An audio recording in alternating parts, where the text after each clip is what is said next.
dans nos cœurs. Ce sont ces choses qui empêchent Dieu de se révéler puissamment dans chacune de nos vies.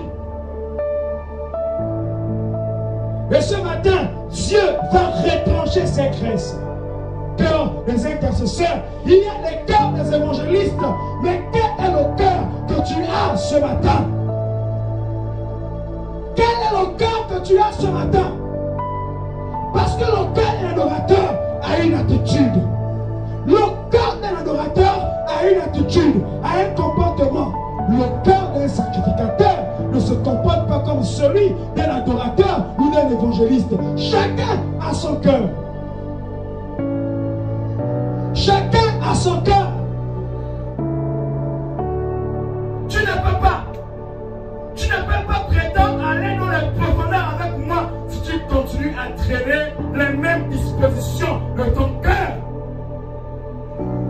Ah, elle déclare au livre d'Isaïe que à celui qui est ferme dans ses résolutions, il assure la paix. Est-ce que ton cœur a commencé à prendre des résolutions? Ou quelles sont les résolutions que ton cœur prend, frères et sœurs? Et ce matin, nous allons voir deux caractéristiques d'un cœur pur qui attire la gloire de Dieu. Deux caractéristiques. La première caractéristique,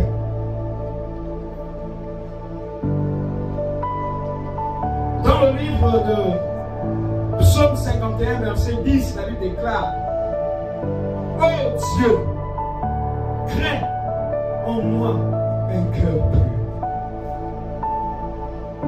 L'humilité nous permet de reconnaître nos limites et de dépendre de Dieu entièrement. L'humilité. L'humilité est le principe qui précède toujours la manifestation de la gloire de Dieu.